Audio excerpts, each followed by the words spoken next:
Floyd, how much have you missed? You've been out of the ring for 2 years. How much have you missed the hoopla and everything that goes along with the Floyd Mayweather fight, including being in the ring? I mean, once you've been involved with something, you know, at such a high magnitude for so many years, it's more like repetition. It's more just like, you know, back to the drawing board. But you know, it's been great to see these young fighters. You know, it's been great, you know, to give knowledge to the young fighters, to try to help the young fighters become, you know, a household name. You know, that's really one of my ultimate goals, is to take one of, you know, the fighter that's under my banner or a young fighter and take them to that next level. So, you know, as far as with me, my thing was really just, here we go again. You know, I've been here before, so I know what it takes. It is a unique opponent, though. What's been unique about your preparation for this fight? Just, you know, the same old Floyd. You know, come to the gym, do what I have to do my normal workout. But you know, I'm a lot older now, so I have to let the body rest a lot more. I think the theory is that he'll be most dangerous in the opening rounds, and part of that being that you don't know exactly what to expect. Do you buy into that? That's the most dangerous time for you, not knowing what you're going to see on the other side? I'm going to see a warrior. I know what I'm going to see. I'm going to see a fighter. I'm going to see a warrior. You know, like I spoke on yesterday, when I done an interview yesterday, it was a great thing that Joe Cortez was able to go into his training camp so he can learn, you know, about the rules, the Queenberry rules of boxing. I think it was a great thing, you know. What did you think? What did you make of Conor? I mean, you probably spent more time and saw more of him at the World Tour than you ever had before. What were your impressions? He's a fighter. He's a warrior, and you know, that's really it. I couldn't really, you know, it's not for me to worry about, you know, what he do on a day-to-day basis. I mean, how he fights, I have to worry about what I have to go out there and do. But I know I'm not going to overlook him, and that's why I've been in the gym, you know, pushing myself and working extremely hard. What if it turns out he is overmatched? Do you feel like there'll be a responsibility on you to carry him a little bit, to put on a show if you are outclassing him? We'll just have to see once we get to that square circle. You know, my job is to go out there and execute the game plan. And like I said, I can't overlook any opponent, even if it's Conor McGregor. I can't overlook anyone. Nate Jones said there's been you know, some acknowledgement to the fact that he may come at you, like he was saying in the early rounds, and that you may be fighting, you know, for maybe the first time in a long time, like a real toe-to-toe type war. We'll just see. You know, I can't really say. As this, you know what's so crazy is that we always have our teammates and everyone on his. You have people on his side communicating and saying certain things. I have people on my side communicating and saying certain things. But when it's all said and done, it comes down to the two competitors. You know, it comes down to the two fighters, the two warriors. You know, my dad can give me a brilliant game plan, but he can't fight. I mean, he can't get in there and fight for me. Same goes for Conor McGregor and his team. His team can't fight for him. So when it's all said and done, you can have the crowd going for me. The crowd can be pro McGregor, but when it comes down to the two combatants. The effects of age, how has that affected your training? Age, rest. I think it's more rest. You know, older. And, you know, with age comes wisdom. So I think that it's very important to let the body rest. Whereas when I was a lot younger, I would train, and never let the body recoup. Whereas I'm older and I can train 2 or 3 days, let the body rest a couple days.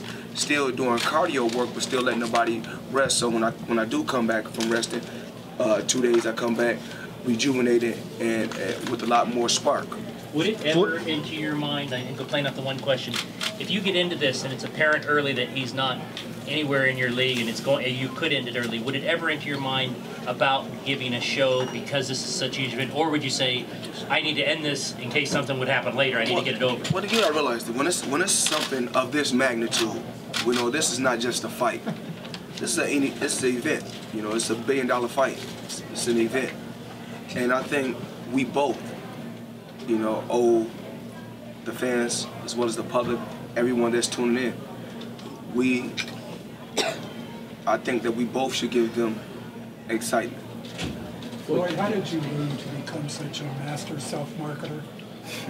Just years and years of experience. Just years and years of experience.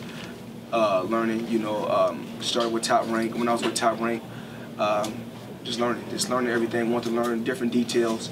You had to learn about the Nielsen ratings, just different things about the sport of boxing, about a fighter owning his own masters. You know, just different things like that.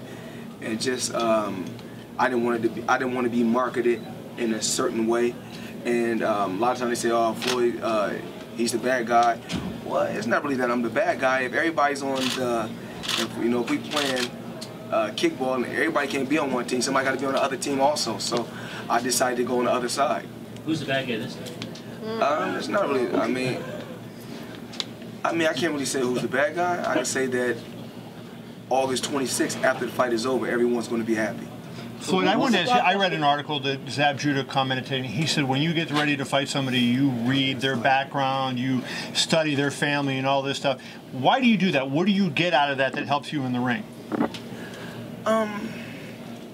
It's about doing your homework. You know, like even like with Zab. It's not really watching fight tapes. It's really just knowing the person that you're facing that's across the ring from you. You want to know what that person likes to eat. You want to know what that person is doing when they're not in training camp. You know, if they're drinking, how much they're drinking, who they're hanging out with. Those are the things that you want to know. That's called really doing your due diligence and your homework on the opponent, not just watching film and fight tapes. Well, I understand that, but what benefit does it give you in the ring to have that information? So if you know that I'm eating pizza, and I know, I never hardly ever do, but just say that. Like, how does that information help you? How do you process that and turn it into something that helps you in the ring? Even like right now, I know how much Conor McGregor is down to. His weight. He's down. He's down now. I think he was a little bit heavy. I think he's at 160 now. So he's down. And I mean, I know what's going on. Did you speak to Paulie? I don't have to worry about speaking to Paulie. Paulie's one thing about Paulie. I commend Paulie for going to camp and trying to help Conor. Of course, trying to help him step his game up to the next level. That's what it's about. You know, giving him that extra boost, and I'm glad that Paulie went to camp to help McGregor. And I think Paulie was, for the tools that Paulie had, he wasn't a heavy puncher, but for him to become two-time world champion, he had to be a hell of a fighter. With the thought process behind these smaller gloves, I mean, it seems like we're gonna get a knockout one way or the other. Is that why?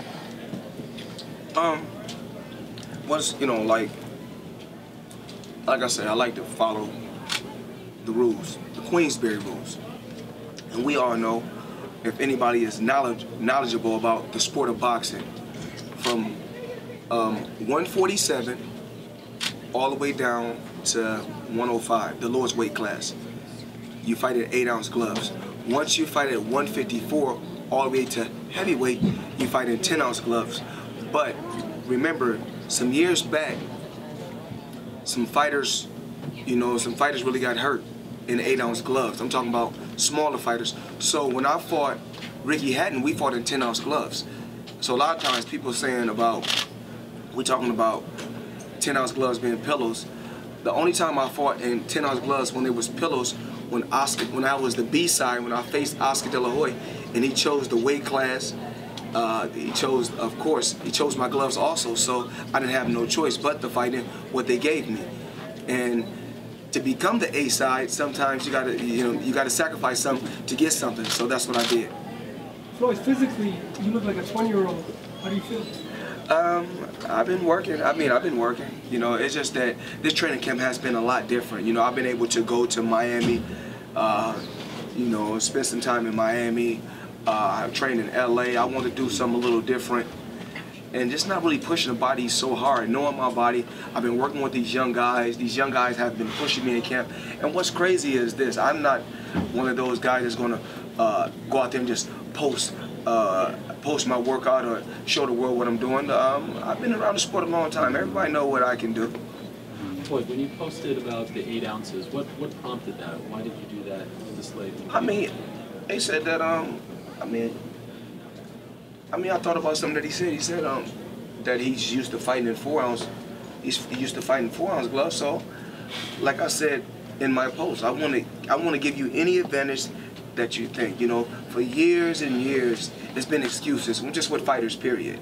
You know, with the Manny Pacquiao fight, remember, this was the guy that was a rapid puncher, a combination puncher, but yet and still, I put him in a position to make him look ordinary. Even though he's extraordinary, I made him look ordinary. And I've been doing this for years to different fighters. And then you got people saying that, you know, we talk about the Canelo and Triple G. You know, I'm not here to knock anyone. You know, when I faced Canelo, he was a hell of a fighter.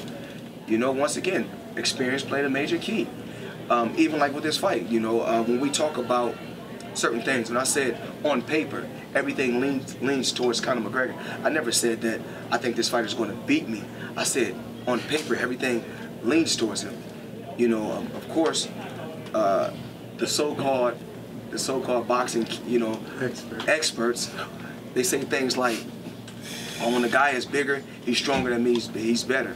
What I'm saying is this: on paper, we know he's taller. We know he has a longer reach. We know youth is on his side, okay? And I guess everybody's saying power is on his side.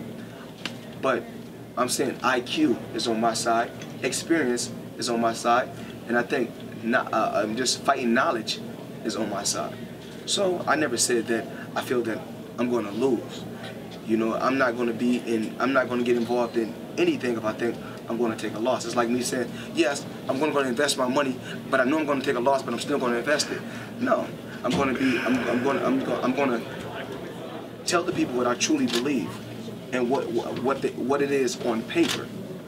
Floyd, how is fighting a southpaw different for you in terms of preparation? People have said that you struggle with southpaws, but you've never lost one. So. Well, last time I checked, I was undefeated against, whether you was orthodox or southpaw, I was undefeated against you. So everybody entitled to their own opinion. How does it differ in preparation though when you're fighting someone with a different style? A fighter is a fighter. It doesn't matter. You know, with McGregor, he looks to come out. He's gonna come out, and he's gonna keep switching. He's gonna keep switching. I know what he's gonna do. I already know. Like I said before, I already know what you're gonna do. He's gonna come out southpaw, then he's gonna switch the other way. He's gonna keep switching. But when you keep switching, all you're doing is burning energy. So let me give him some. Let me give him some knowledge so that he can see. You know, as you keep switching, you're burning too much energy. If you get the 8-ounce or the 10-ounce gloves, do you still do you predict a knockout? If he's going, I'm saying that he believes that it's not going to go past 4, and I believe that it's not going to go the distance at all. So he feels one way, I feel another way. We're both confident in our skills, and we'll just have to see. Do you have to finish him for this to feel like a win for you? Because I've heard some people say if he goes the distance, that's a victory for him. It is a victory for him.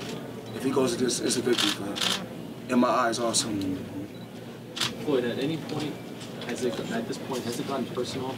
On Monday, to Stephen A. Smith, you said that, you know, some of the comments that he made that we're going to do this for black people, and you know, him wearing the jersey and things like that. Has he crossed the line at any point? I don't know nothing about a jersey. You know, everybody's entitled to wear whatever they want to wear. I don't know anything about a jersey. Only thing I spoke on with Stephen A. Smith, I spoke on, you know, disrespect. You know, like I said before, it's certain boundaries we just don't cross. You know, it's okay if he want to say certain things, even in the press tour. When I said something, I didn't want to be, you know, I didn't want to be negative towards lesbians or gays when I said something to him. So I apologize. You know what I'm saying? But you know, calling us monkeys, you got to realize we went through years and years of, you know, I mean, just up and down. You know, and I mean, the Black Americans went through a lot.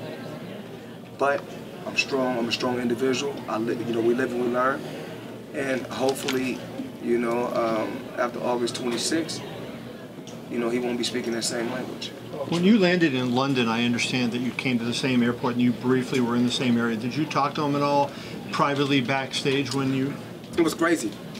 You know, everybody was like, Mayweather and McGregor, this is staged. They're flying on the same jet. No, we're not. We wasn't flying on the same jet. For this tour, the tour was so huge. Normally on the tour, you know, in the past before I had my own jets, Gotta put an S on the back of that. We chartered. He had a jet that was chartered that had the same name from the same chartering company. I had the same jet that was chartered from the same company. It was all, you know, it's all under one umbrella. So what ended up happening was, and then I put my security on my jet, one of my jets, put them on the jet. So I guess every time he land, you see the same name. Then when I land, you see the same name. So like Mayweather and McGregor is on the same jet. But you gotta realize we was in 3 countries and 4 cities in probably 4 days, right? Yes. Okay, I want to make sure, you know, everything is right. You know, I'm still sharp. But did you, when you met in London at all, in the hangar area, did you talk to him? No, when I see him in New York, they showed him in New York. I let him know, like, straight up. I'm letting everybody know what I said. I said, what's up, little dude? And whoever knows, I said, what's up, little dude? He was with all his guys. And at that particular time, I was just with all my female friends. You know how, you know how I say, having one is too close to having none. So I had about four of my girls. I think I had about four or five of my girls with me, and then my daughter was with me, and I was letting them know, you know, with or without my security or out my team, I'm still tough. You know, I ain't no bitch, I ain't no punk. I'm just letting you know that. So I still said something to him. I said, what's up, little dude? Just to see if he wanted to pop off like he was popping off when he was on stage. What did he say? Oh, he didn't say nothing. Floyd, have you ever dealt with somebody with a personality like McGregor in all your boxing career? Do you remember anybody that's similar? He just, not bad. You know, he stole my blueprint and ran with it, but it's all right. You know, it's not, but I like it. Does it feel good to kind of not have to do blueprint? Oh. You know, I've been doing the meat coats and the flashiness. You know, that was years ago. But he cool. Does it feel good to not have to carry all that weight to promote a fight, and you got another guy on the other side just doing a lot of this work? I mean, we doing crazy numbers. You know, forget what y'all hearing. We doing crazy numbers, and we're not here to knock anyone else. You know, in the sport of boxing, I wish everybody nothing but the best. In MMA, I wish everybody nothing but the best. You know, I had a great career, so I can't sit right here and try to give knowledge and try to help warriors and fighters go to that next level and then sit right here and then knock them. I can't do that. You know, when I'm the face of contact sports. And touch on that a little bit more. Floyd's responsibility is a lot more different than any other normal fighter because he's also the promoter. So he's having to kind of wear both hats and make decisions, and you know, so he just doesn't have to worry about just getting in shape. He has an incredible amount of responsibility with overseeing everything the way that he wants things ran. Floyd, Leonard weighed in earlier, but cut the AC on this motherfucker. Yeah, that's right. He's doing it. God damn, cut the joint off. Floyd, I feel like a sauna. Leonard weighed in earlier on this, but with you being the promoter, are you disappointed at all that the fight's not a sellout yet? Our fight is doing unbelievable numbers. When I say unbelievable, we're up high in the numbers. The pay-per-view numbers will be unbelievable, and we will have a sold-out crowd. Yes. I'm not worried about that at all. And we're going to blow past our previous record, as I stated earlier. And my previous record is 72 million. Yes. Do you feel you're going to beat the Pacquiao pay-per-view numbers? Hopefully. We're on the pace. We're on the pace. And again, I'll touch on it again. Right now, where we're at today, in some of the categories, we've already surpassed Maypac. Can you give us an idea of the categories? Sure, some of the foreign numbers. Best believe we're gonna break those records. We're gonna break pay-per-view records in the UK, Australia, and a few others. For sure. This fight will be shown to 150 countries, you know, alone. And again, we've opened this thing up right now where I'm encouraging the fans to go out and buy right now so you don't have to wait. You know, that's the key. Buy right now, you don't have to wait. Because the day of, I got to charge a little bit more. But when you say to Conor, you know, without Dana, this fight doesn't happen. You work for Dana and things like that. Do you get the sense that that bothers him, that he's not his own boss? That's not really what I said. You know, I look. You know, this guy wanna See, me, myself, this is genuine. This is real. This is raw. This is real. This is genuine. You know, if anybody know me, they know I'm genuine. They know I'm raw. They know I'm real. Any Lamborghini you see me in, you know I own it. Absolutely. Any mansion you see me in, you know it's paid for. And I wasn't, you know, on all access, I wasn't, you know, I live next door to Maloof right here. He has a, and you know, where we live, you got to go through 2 gates, okay? So we live in top flight, you know, top shelf, creme de la creme. So what I'm meaning is this, you know, no rented cars for training camp. You know, got a drop head outside. That ain't my first one. Won't be my last one. But the most important thing about my career and what I want to share, when I want to give knowledge to all these young fighters, what these young fighters and what they're doing, even like Conor McGregor, they get their money, they want to blow everything that night up. Or, you know, we have to think about 20 years from now and 30 years from now. I'm still living the same way because I made smart investments. Then a lot of times you hear certain things, like, you're going to continue to hear certain things. You cannot, since they couldn't defeat me in the ring, they tried to defeat me mentally, so I can be defeated physically. But like I said before, I'm sharp. You know, I've been through a lot. I'm not perfect. I strive to be a perfectionist, but like I said, like I always said, God only made one thing perfect, and that's my boxing record. Did you follow the Paulie story at all the past week, and if so, what do you make of it? Like I spoke on the Paulie thing earlier. You know, that's not my thing to get in the middle of their Conor McGregor and Paulie's back and forth bickering. Paulie's a friend of mine. I respect him as a fighter. He's one of the best commentators out there because he has knowledge of the game. A lot of times we have people that's commentating. We have commentators with fight shows but never fought a day in their life. I think it's better if you get some type of training in boxing, you know, so you can really know about the sport of boxing. Not saying that you may not know a little bit about the sport, but that's like a trainer working in my corner, and I need my Roger in my corner, my dad in my corner. I need somebody that had experience of being in that square circle before. How are you going to be in my corner if I'm in a crunch situation? You can't help me or give me the knowledge because you've never been in a crunch situation yourself. But if you have experience with being in there, you can kind of, you know, give me information on what I have to do when I'm in a tight situation. Well, you said this is your last fight. Have you taken a moment to sort of appreciate all the, you know, hype? Okay. Yeah. I did it for over 30 years. Over 30 years, I'm okay. You know. You guys good? I did it for over 30 years, so. StillUndefeated.com. Calm down. Let the people do their job. If you would have started training MMA early in your career, do you think you would have been successful at it?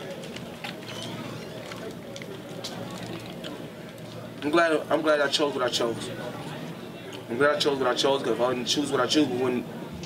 You know, the biggest. Well, now with this fight, the 4th biggest fight in history is in all fours Floyd Mayweather. We're talking about the biggest fights in history. I'm not here to knock any other fighter, because I take my hat off and I commend the legendary champions that paved the way for me to be where I'm at today. Floyd, you were on the world tour with Conor. You were Yes. inches from him, and you do your due diligence on your opponents. Within being inches of him, were you able to pull something from that experience to use in the ring? He's confident. He's confident. They're always confident. They're always confident, but it's a little different when you get in there with Floyd Mayweather. Because when the bell rang and you're across from me, and you look around, damn, it's really here. And me, it's another day. That's how I approach everything. It's just another day. My mentality from the beginning, why I'm undefeated, because my mentality is the same thing always. Fuck it, it's going to be what it's going to be. Floyd, Conor had Paulie, obviously everyone knows that, in his training camp.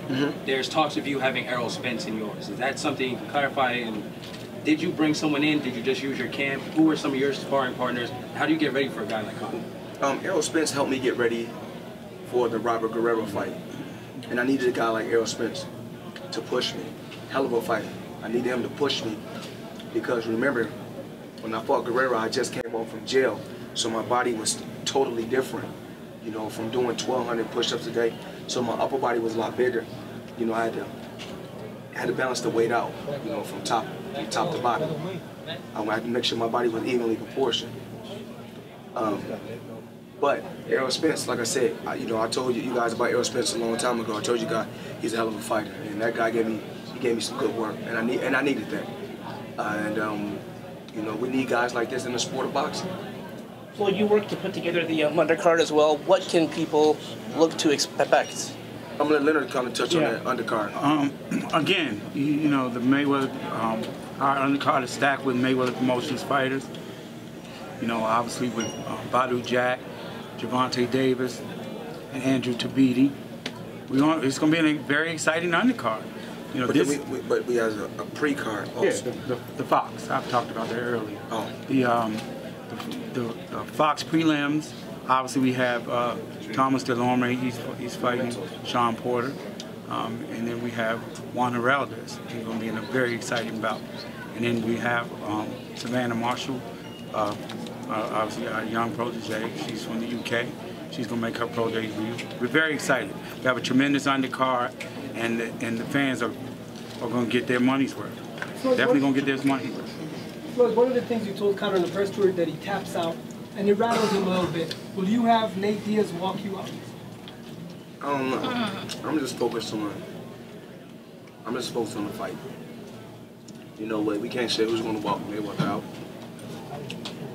But, you know, I'm just really focused on the fight right now. Lloyd, once you leave, the biggest pay-per-view star in boxing will be gone. Is there a boxer out there that you see that in the near future might even be able to do $1 million buys? That's hard. I'm going to be honest with you guys. I don't want to, because I'm not going to toot my own horn, but it's hard. The reason why it's going to be so difficult is you have to have a fighter with a certain charisma, a certain swag, a certain aura. You gotta have a fighter with either they love you or they hate you, or it's a little bit of both. It takes a lot. And Ali had it. Certain fighters got it. I mean, with Mayweather is no gamble. It's for sure money. And other fighters, it's a gamble. And let me just touch on that again. I mean, he don't give himself enough credit, but he's been willing to work. A lot of these fighters have these expectations where they just think shit just falls out the sky. And Floyd's the type of fighter, he didn't mind all the things that me and Kelly would do for promotion. Like Dancing with the Stars, I didn't mind going to Dancing with the Stars. You know, I seen a bigger plan. I didn't mind going on WWE. Everything was a game plan. Even like the first time we left away from, when I went away from the sport, and I told you guys it was a retirement. It wasn't a retirement. That was a game plan that we had. You know, we left, but then we left. We had the, you know, we had the hair. Then we come back. We ball head with the gold tee. We left. Pretty boy Floyd. Come back. Floyd Money Mayweather. So it's a game plan. You always got to have a game plan. You know, even like this fight. You know, I'm the brilliant one because I'm the one that made this fight happen. And again, After this fight, Floyd? Oh no, I ain't no plan. You know, to continue this. You told us you had a plan. Well, yeah, you know, I mean, you know, I look forward to fighters. I mean, I just want to take the young fighters to the next level, but I'm just continue to do what I do, you know, do what I do, because there's a lot of people that's involved in my career, even like Boza Edwards. You know, I've been knowing former world champion Cornelius Boza Edwards for 21 years. You know, I've been knowing him from the first day I walked into Top Rank Promotions. I went to and I met him. But every day, you know, we got Bob Ware. You know, AKA Do It All Bob, as we call him. Him and Boza. You know, they open up this gym every day for fighters and fans all around the world. They put up the boxing ring. You know, sometimes I'm not even here. You know, I don't even have a key to the gym, but I travel all around the world. I'll be everywhere. They make sure that the fighters are able to train and work hard so they can accomplish what they want to accomplish in life. So, you know, those people don't really get the credit that they're due. And they work every day. Even my Uncle John, my Uncle Gerald, my cousin Steven, and even my cousin DeJuan, they come here and open up this gym every day for these fighters, and also open up the gym for the fans, so the fans can come into the fight world. Good, guys? Yeah. Thank you. Thank you, Floyd. Let him go.